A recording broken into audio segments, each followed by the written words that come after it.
should be played at high volume. This should be played at high volume. This should be played at high volume. Preferably in a residential area. The following thoughts on Hoppe Hour do not represent Cox Media Group or its sponsoring. Anything you hear may and will be used against you. Thank you. Voted as best local podcast in Tampa Bay by the Creative Loafing. You're listening to Hoppe Hour.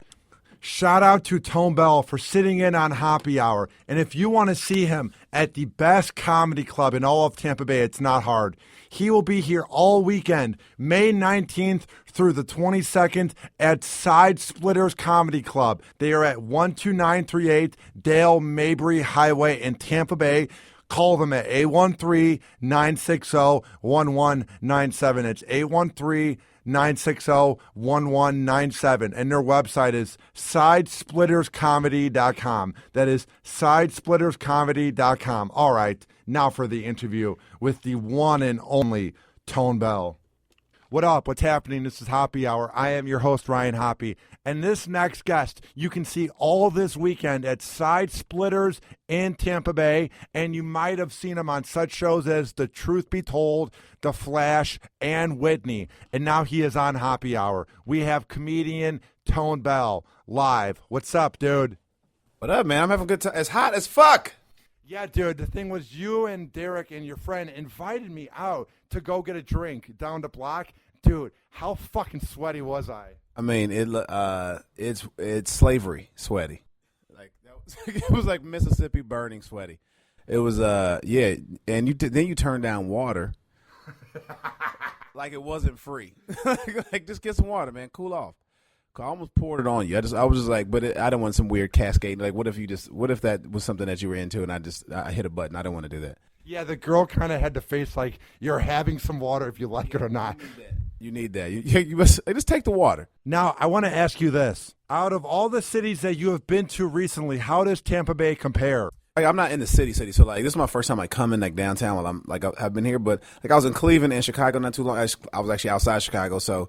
It's kind of like this, you know, like I'm kind of hanging at the hotel a lot and just I walk across the street, make friends with the bartender and the place that used to be Boston Pizza, but it's turned into Tampa Joe's now. And shout out to my girl Mikey hooking us up all week. The bartender, she's great. Probably see her before the show tonight. It's been good though. I mean, like it's fun. It's just like so. It's like weirdly you know, all these fucking families on these segways down here are you just want to push them off. You know what I mean? Oh, they're the worst. They get in your way. You're like, get the hell out of my way. What are you doing? Just walk. Just walk. Where you gonna park that shit? You can't even stop and have a beer or something. Like these families in these polo shirts and these weird khaki shorts and these goddamn sundresses and these. I'm having fun though. What about the people in Ybor City that are begging for money and they're just like, give me money. And when you walk away, they're like, fuck you. There was this dude in Dallas. Like I used to live in Dallas. Like that's where my career started. And this dude, we talked about this right before, you know, we started recording. But like this dude would be like, hey man, I need $5 just so I can get fucked up. And you're like, all right, yeah. I mean, at least, you know, I don't need a sign for that. Like I will donate to that cause because like I know you're just going to get like two tall boys from the 7-Eleven. That's it. Yeah. That's what's going to happen. But like if we say like I'm not going to sponsor, I'm not going to endorse heroin. You know what I mean? I'm not going to just like he's like I need to shoot up. Nah, man, I can't assist that. I'm not going to Chris Paul you on that one. I'm not going to be able to do it. But yeah, man. I mean, like, but at least you know, like when the homeless guys go to sleep, it's good weather, man. It's 60 and clear outside. I mean, it rains a lot, but now, what are some of the weirdest cities that you have visited recently, Tone? Tampa. I go to Portland. Portland is a pretty weird city, and I mean, like weird in a good way. You know what I mean? Wilmington, North Carolina. That's like an interesting town. I don't know, man. Every city's weird though. Yeah. Every city's. I mean, every city can like be. You're like, I don't know that they did this shit here.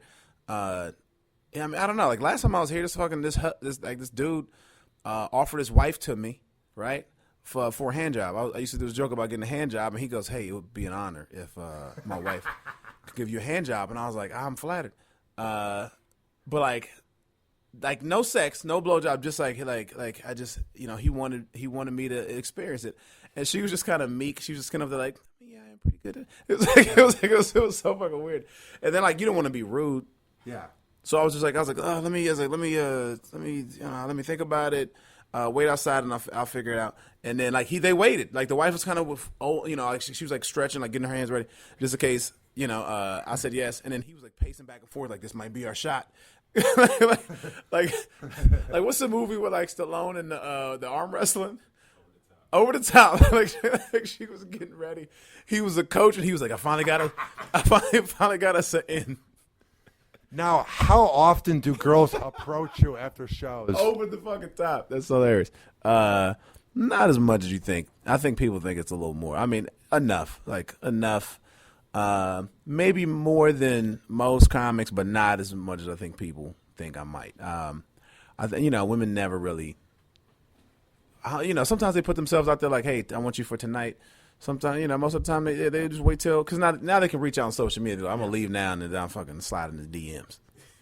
Yeah, and I was watching some of your work too. You had a very valid point. When you work in comedy or when you work in radio, you often have shitty apartments. So you were saying how you're afraid to bring girls back because you're embarrassed of your place. You know what I mean? That's my old place. I'm doing all right now. Oh, you're doing better now? Better now. Like I don't have like money. Like I'm not gonna I'm not donating to much charity yet because I just now got out the red. But I'm not, and I'm where I used. I'm not living like a baller ass place, but I don't have to worry about my Amazon packages anymore. You know what I mean? Like I got good neighbors. They go, hey, this package has been sitting up for a couple of days. We put it in so you can't. We know you're out of town. So like that's that's cool. Like, but no, I used to my place used to be real shitty. What was the worst part about your old place? There's a rooster that a family had across the street, like 3 Rottweilers and a rooster, and that rooster would crow like 4:30 every morning. And it just was like fuck, like you just want to go to bed. You like the dogs want to kill the rooster, but the rooster's like, fuck you guys, I'm doing my job. I don't even know how to turn this off. And it was like turn out for what? It was like, I mean, every morning it was like you had to be almost drunk, to go to bed, like high or something. Like you had to fucking rooster in the city. And I think it's illegal to have a rooster in the city. By the way, I don't read laws and stuff, but I'm pretty sure that's you can't have that. But like that was the worst part. That and it's like if you didn't get in your parking space, you had to park on the street, and then occasionally you would find like used condoms on the ground and shit like that. So like we lived on like a prostitute block, so it was like they would shoot out the lights in the street, and so like, the corner was dark, and so like whores, all the whores. You mean the hardworking women?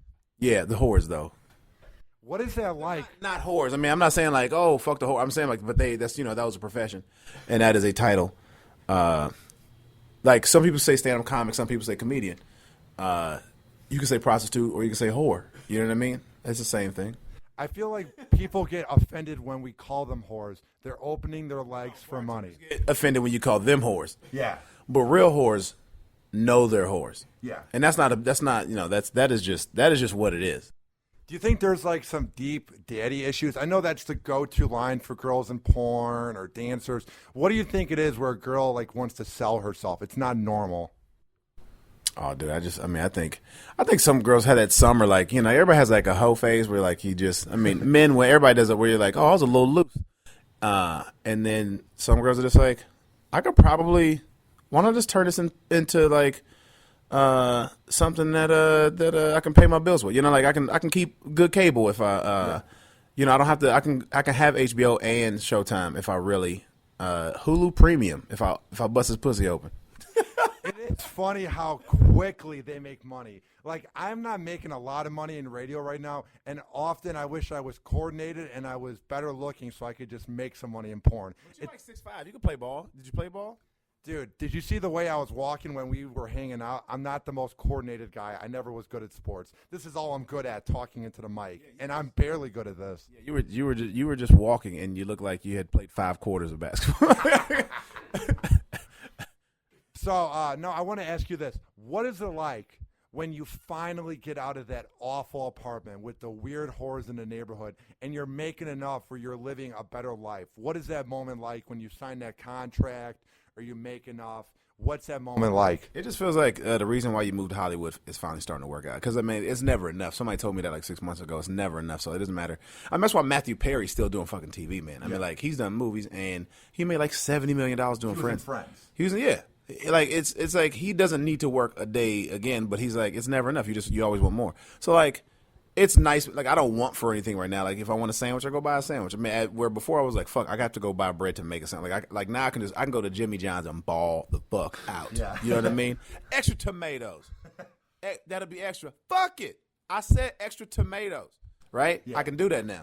But I'm not eating steaks every night wearing a tuxedo jacket. You know what I mean? I'm not balling like that. Are you a guy that likes to buy girls drinks, or do you just pick them up easily anyway?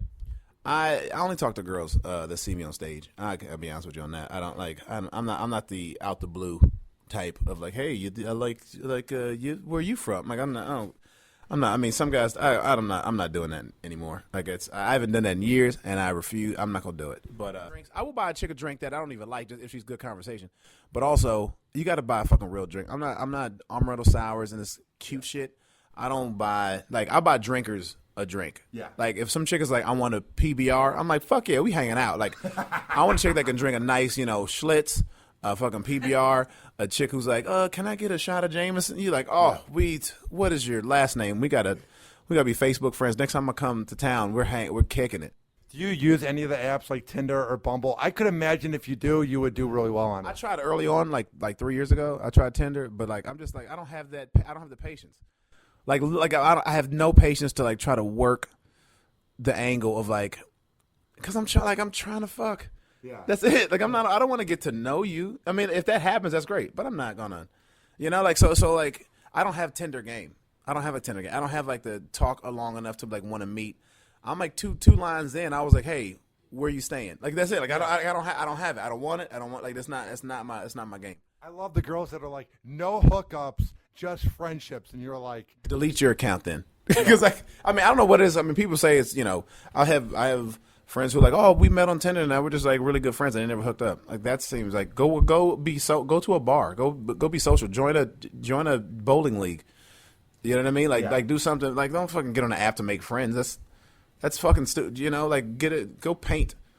It's weird too because these girls on there, they want to find the perfect guy, so they're looking for the looks, and the perfect guys are the ones that are dumb. You know what I mean? Like, everybody is like, look at Derek and Rojo right now. They're just on their phones and just looking down, and like, even like, what girls they go like, I can't find the perfect man. It's because you're looking down at your phone the whole time, and you're like, yeah, that's why you can't find anybody, because all I see is the top of your head. I can't approach you if you're looking down all the time. Fucking look up, put your chin up, put your phone in your purse. You know what I mean? I sort of agree with you on that because I think I'm often very addicted to my social media accounts and my Tinder game that I don't really have. Do you ever find yourself being addicted to social media and your phones? I'm on Snapchat now. I'm not on Snap. Like, I don't snap. I'll say that. I just watch, which is the creepiest thing you can say about Snapchat. Which is the creepiest fucking thing. I follow like just chicks who show off their new boob tit jobs and porn stars. That's it. Like, I just watch. I'm a fan because it makes me feel like I'm in the room. And but that's it. I don't snap because like I feel like that's the one thing I have left, like some sort of privacy. Like, I can't show everybody everything I do. Yeah. So like, but yeah, I mean, I'm an Instagram whore. I love Instagram. I don't tweet much. I do check. That's where I get my news. Yeah. I get my news on Twitter. I got like a fan page on Facebook, but that's it. I don't even get on my personal Facebook anymore. I'm like, let me live and stop living through these fucking walls and pages. Isn't it weird how the whole thing of the newspaper has basically died and Twitter's the up-to-date newspaper? It's when there's an earthquake in L.A., nobody turns on the TV. Like, you check Twitter, you hashtag earthquake, and people go, what, was that an earthquake? Yeah, everybody all right? And then once nobody goes like, help. Yeah. Once somebody goes help, all the comics start making jokes. Hey, somebody good night last night. Like, so you're like, okay, everybody's fine because everybody's making jokes about it. Like, it's like that's how weird Twitter is now, because like you're right. Like, I don't think it might just be a social. I don't know, but I feel like it's more it's more used for news and like being current than if CNN can't bring shit like Twitter can. Yeah. You know what I mean? Like, I can find out everything Trump, ISIS, and Kardashians are doing. You know what I mean? What do you think about the good old Kardashians? I despise every second of them. I think they represent idiocracy. I don't think they should be famous, but they are hot as hell. You know what I mean? I mean, yeah. Which generation are you talking about? I mean, they run the whole. They're a brand and they're making it work. I mean, I don't believe in it, but I just like what the family has done. I mean, they have like 13 seasons of the Kardashians. Like, do you realize like they've had a show since I've been out of college? Yeah. Like that's outrageous. I mean, like the sex tape. I mean, like if you could take anything and market it like Kris Jenner's marketed her family, it'd be like Jordans. Like it's like they're the Jordans of people. Like they corrupt communities. They are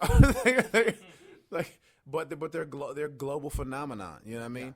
Yeah. And kids gonna know about it. They're gonna be in fucking history books. They are. Like, people gonna learn about them in like 20 years. Like they will be, and probably more for like Bruce going into Caitlyn, that whole thing. But then the rest of the family will be right there. He did not get charged with the manslaughter charge, and then 4 months later he becomes Caitlyn. I don't find it a coincidence whatsoever that Bruce had that whole hit and run, and then 4 months later he becomes Caitlyn.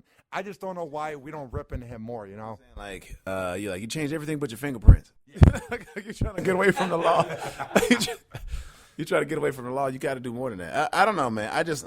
Man, that's a sensitive subject because like I don't care at all about like, you know, I think, I don't know. I hope here's my hope. I hope that her decision was like from the heart, right? And not doing it to stay popular. You know what I mean?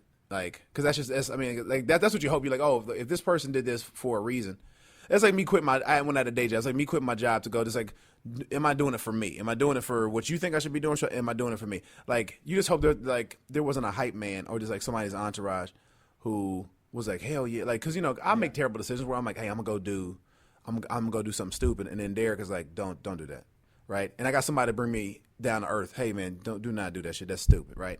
Which is fine, but you hope like there wasn't like some hype man. Or like his boys was like, he goes, yo, I think I'm gonna go get some titties. And then his boy was like, fuck yeah, go get you some titties. Hell yeah, just go. Hell, we both get titties, right? Like you just hope that like this was a real decision that a dude was like, I'm a woman inside, and I gotta put it out there. Like that's what you hope is for real. You know what I mean? Here's what I don't like about it. She hasn't done anything for the trans community. It's all been about her, and her. Nothing has been about trying to spread awareness. What happened with Caitlyn last week? What happened? Nothing. Nobody gives a fuck. It's over.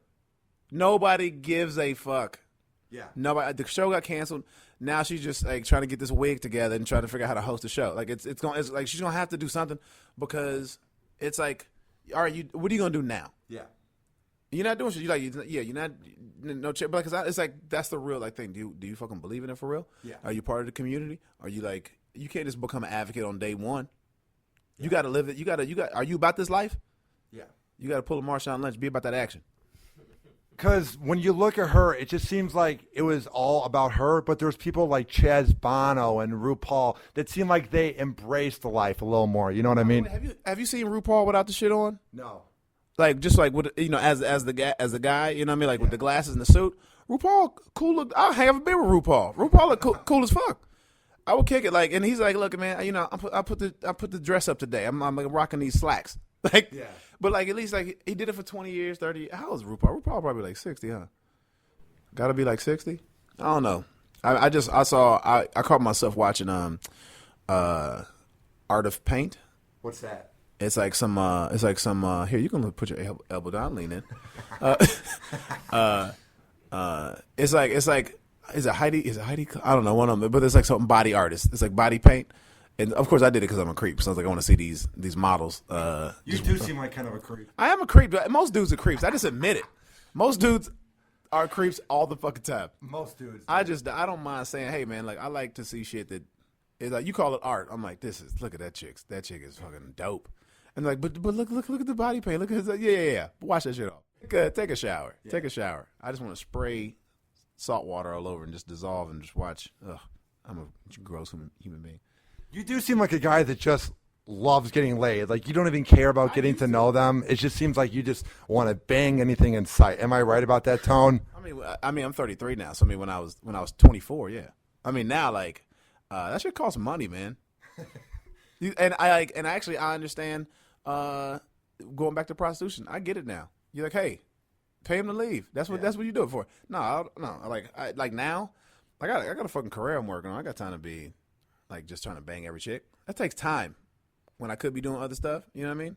Like, if I was trying to bang every chick, I would not be doing this podcast right now. You know what I mean? I'd be out on eBoard looking for girls in sundresses and trying to get them to hop off that Segway and onto this dick. Well, you really wouldn't find that many hot girls in eBoard. Did you see many out there? There's a couple, right? There's a couple. I mean, I wouldn't. None of the waitresses that were at the restaurant we were just at, but yeah, no, I think it's some. I mean, especially at night, it's got to be some at night, you know. So I was reading online after your show, Truth Be Told, was canceled, that it says you're working on a new project. How's that been going, and can you talk about it? So I did 2 pilots this year. I did a pilot for NBC and a pilot for CBS. And as of last week, neither one of them went to series. But I got 2 offers for 2 other shows, and I'm still doing The Flash right now. So yeah, I mean, like stuff is worked out. Like I got some movie stuff happening. I'm gonna host some stuff. But yeah, I mean, right now I'm just working on the special. We're trying to figure out if I'm gonna do it on Netflix or Comedy Central. But I mean, of course, I mean, people say go Netflix, you know. So I'm probably gonna take that. But yeah, I mean, you know, it's like it's staying busy. You know, they say the CBS one is still alive, but who knows? I mean, I'm not worried about it. It's you know, I mean, once you're likable in TV, people that want to work with you, they find you a job. So like that's the good part. Is there a part of you that gets heartbroken, though? Like, let's say when Truth Be Told was canceled or Whitney was canceled, or do you just get up and keep walking? Like, was there a part of you that was heartbroken? Yeah, the list you just rolled off, man. Yeah, that's heartbreaking when you say it like that. Jesus Christ. Remember when every show you've ever done gets canceled? You're like, yeah, I remember them. Thank you. You know, it's like, I never spoil myself. I spoil my parents and the people around me. Yeah. So, like, what's hard is like going like, all right, guys, well, we need to take a break on the gifts. Like, I drive a Prius and I wear a Casio watch. I mean, I live very simple. But, you know, I was just talking to my manager and my buddy was like, I was going to buy my mom, like, for her 60th birthday, like, Louis Vuitton purse. I was going to do it. Like, I was like, but now I don't have a job per se right now. So I'm like, well, we're going to have to hold off on that until, like, unless something crazy happens, right? Unless I just get, like, a windfall of, but, you know, but, like, that's the hard part. It's like, and that's why you don't get used to a certain lifestyle. I mean, I could be living way different right now, but I mean, I keep it simple because, you know, I didn't come from anything. So you kind of like stay where you are so you can stay grounded and humble. And I think people respect it. No, I mean, but you know, I'm really like, I was telling somebody recently, I said this on stage by accident, but I think it's kind of funny. Like, I'm not flashy, but I am splashy. So if we go to a bar, I'm probably going to end up buying, you know what I mean? Yeah. Like, I'm not rolling around in the bins. I don't do all that kind of shit, but like, I mean, shit, if we go I'll buy 10 shots. Let's do it. Let's have a good time. Yeah, there's no reason to spend all your money because you never know what's going to happen in the future, and you could end up losing it all, you know? Well, plus, I mean, I mean, that's a write-off. You know what I mean? Like, I'm doing it for work. Yeah. Thank you, IRS. You know what I mean? Like, these all this, I'm entertainment. I got to entertain the people that I get a chance to make laugh. So, like, you know, I'm buying drinks for people, and it's a business expense.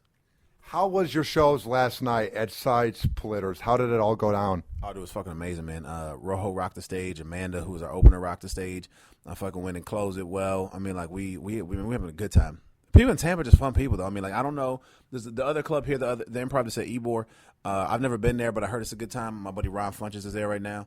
But I mean, he's like that club is such in a community of people where like they come out on the weekend and they come to have a good time, and so like they don't come to like judge comedy. They come and they're like, we came to laugh, and then we come to drink, and that's what that area is. It's like it's next to a Chili's. You know what I mean?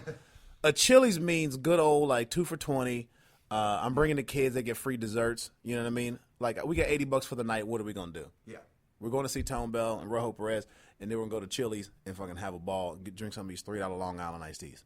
What are some of the topics and things you talk about in your comedy? This next hour, so my half hour on Comedy Central is it's kind of like, you know, I'm just letting people know here's what I do, here's how I notice, here's how I talk, here's my delivery, and I tell stories. This one is like I'm kind of like going backwards, and so I'm just talking about like being not married, an only child, describing my parents. It's kind of like my blueprint is what I'm doing. Like I'm laying it out so that hopefully the next special after this, you already know the people I'm talking about. I'm laying the groundwork so that every volume after this, it becomes something that you're like, oh yeah, I remember that from the first special. Like, oh, his mom is like this, his dad's like this. Here's his friends. Here's why he's just laying the foundation for it. So, dude, isn't it weird growing up with no siblings? Because I grew up by myself too. You know what I mean? yeah. I mean, like people always go like, "What's it like being an only child?" You're like, that's the only thing I don't know. What are you talking about? Like, I don't know the difference. Yeah. It's not like I used to have a brother, now I don't. You know what I mean? Like, it's like I only know what it's like to be an only child, and people always go like spoiled, and you're like, not when you don't grow up with shit. Yeah. Like I think you become an adult way quicker. Yeah. Like, cause like I would always just hang out with my parents' friends. Same way. You know, and I just call them by their first names. I mean, so like I've been saying, Carolyn and Charles since I was 6. Yeah. You know, like, hey, bring me a beer. I'm like a little butler running around the house, and I'm hanging out with I'm entertaining them and like doing impressions and all that kind of stuff. But like, yeah, I'm just hanging out with the adults, and that's just I don't see anything wrong with it. But like, it's you don't get that opportunity to like play and just be a kid. Like your dad is like, I mean, like if you want to play, they have to play. Yeah. Whereas like, hey, go outside. I'll see you in a few hours. You know what I mean? Like that's just plus you share a lot more. People think only children are selfish, but I think we share more than anybody else because you're like that's how you gain friends. Yeah. You know what I mean? I think we're more laid back and humble because we want to make friends. You know what I mean? Absolutely. And we're much more approachable because we learn social skills from older people. Yeah. It is weird how you basically hang out with all the adults and you sort of grow up more fast than other kids, Yeah, for sure. I mean, I'm sure like this, if there's an only child like they had like, grew up like real money and everything, I'm sure like that is there's a difference in that. Yeah. But you grew up in like a gray collar, blue collar family, then you just like, oh shit, you got to learn how to cook. Yeah. Like I can do so much shit with a potato, it's crazy. Like I was like, my dad was like, look, I was going home by myself at like 8. Really? That is not safe. That is not safe. I had keys to the house. It was I remember I had like a garage door opener that was like sewn into my backpack. Are you serious? Yeah, my dad MacGyvered the fuck out of this. Like he was like, all right, I want you to go to the front door, and then act like you're gonna walk into the front door, but then use a garage door opener there, and then walk in from that side. Like I had a special knock or something. Yeah. Like we were trying to fool people, right? Yeah. And I remember this dude named John, one of my neighbors, goes like, "How did you open the garage door from the front if nobody's home?" And I was like, "No, I gotta go." I was like, I don't know how to answer that. But it's like this genius trick my dad decided to come up with. I haven't thought about that in a long time. What do they think of how you've been so good in comedy so far, so successful? They're happy that I got good at it because like early on, I think I matured. I got in comedy. Stuff started happening quicker than I was probably ready for. Yeah. But I mean, because I had some moments where like I bombed on Christmas Day in Shreveport, Louisiana, in Bossier City, and my parents drove like 9 hours from Atlanta to come spend Christmas with, and it was like 17 people in the crowd, maybe, and I was being generous. And I fucking ate a dick on Christmas Day after a breakup the night before. Yeah, that shit was rough. But I mean, but like now, like it's probably the one thing that I've like never given up on. I mean, my parents are like, you should do piano or karate lessons, and I did like that for like a weekend, and I was like, nah, I'm done with that shit. Like, so it's the one thing I've stuck with that I actually like because you can never solve it. Like it's not a puzzle that you. It's like one of those like as soon as you finish this level, there's another level to get to. Like there's no you can't be done. It's kind of like it quits you at a certain point probably. Like you can't. If you want to do it, you'll keep doing it. Like and so I found like a stride, and I think they're proud now. They actually invite people out. I say that like, hell no, he's great. You got to go see him. Yeah, Where do you want to? And I am pretty good at this. Where do you want to see yourself in 5 years? Since you are pretty good at this. I don't know, man. I hopefully have like a second special out in like the next 5 years. It'd be nice to have a show. But I mean, I'd like to be able to be in that position where people want to come see me. They're like, they don't come see comedy because there's a difference between comedy where people want to come see you and people want to come laugh. Yeah. Like I want people to come because I mean, eventually this is going to become more of like a one-man show of like a dude on stage with the, like here are all these stories I'm telling you. Like I want you to be in the room with me. And you came to see how Tone Bell does it, not like I came to laugh on a Saturday night. Who's here? I don't know. We've seen this guy on something. Like I want you to want to come see me. Well, dude, keep up the good work. I love your laid-back attitude. I love how you're humble, and that's why I think you will go far in comedies because a lot of guys seem like they overcompensate and they want to fit in too much. But you just have this really laid-back vibe that will take you far. Man, I appreciate it, and thank you for noticing that. That's what I've been trying to I should change that to my Twitter bio. Thank you. This has been Hoppe Hour. I am your host, Ryan Hoppe, saying peace out. Happy Hour. Happy Hour.